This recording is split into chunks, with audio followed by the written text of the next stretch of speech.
Okay. The brake light connectors on these cars break all the time, and people talk about splicing them, so I'm just gonna show you how to replace it the right way, because I actually finally found the right part number for the connector. If you know anything about electrical connectors, this is super simple, but this is for people that don't know electrical connectors. Here's the part number. Duralast, okay? Hopefully that's in frame. 835, okay? 61-0178. I already did one of these connectors because both of my taillights connectors broke, okay? Here's what it looks like, okay? Here's the tool, a Delphi tool, but you could just get away with a normal pick. This one's used for like everything, okay? So the first thing I'm gonna do is come in here. And you can do it a couple different ways, it seems like. You could try and come in from here.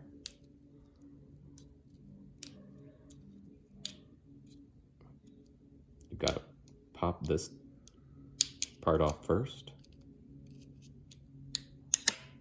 Okay. So this guy protects the locking tabs. This guy protects the locking tabs on here, okay? And then there's this harness retainer clip here. Pop this off, okay? Again, just pry this up. It's got edge on both sides, okay? Take this guy off. Okay, so now you can pull out the wires that it came with. And again, I could not find just the empty connector, okay? So there you go. There's a pin, there's a little tab right here. Take this and you just push down on the plastic part, which is what's holding this in. Okay. I'm not a YouTuber, so this is gonna be just one shot. There's gonna be background noise. Sorry. Actually, not sorry. So. Anyways, so you're gonna take this out. It's gonna be dirty and dusty. And now here's the quick fix. You zip tie the thing around there, okay? That's what I did. I really don't like it. It doesn't seat so well. It works, but it's just the wrong way. Let's cut that, throw that away. This thing just slides off. This is the locking tab part that breaks off. Okay, you push on this and it just broke, both of them.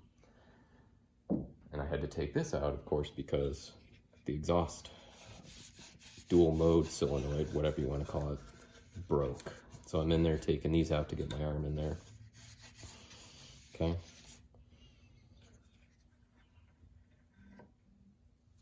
Okay, so then I'm coming in here.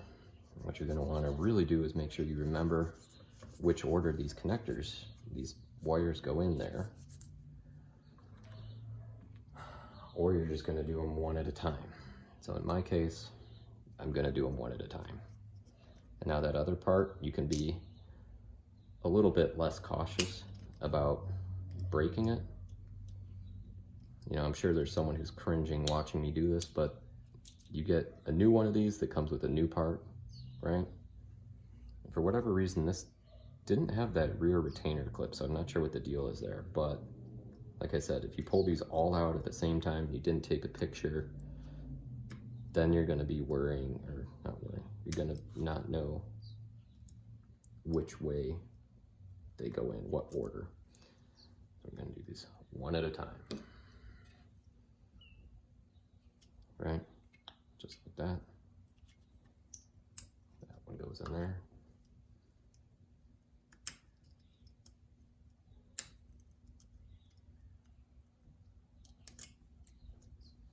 Do the next one. Okay.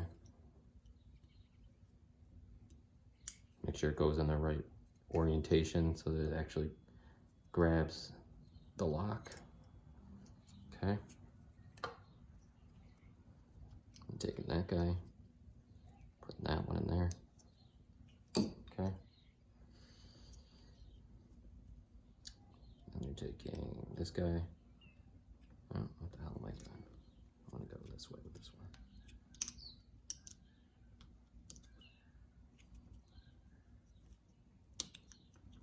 Okay, that guy's on there. Then you're doing that. Okay. Then you're just plugging it right back in. Done. Boom. Now you've got a locking tab and you don't have a zip tie like a stupid hillbilly. Okay, don't need those. Throw away the old one, the old connector. This is a T15 Torx. And that just goes right back in here. At this point, I'll probably just end the video because you guys know how to put that back. So I'm gonna cut this short.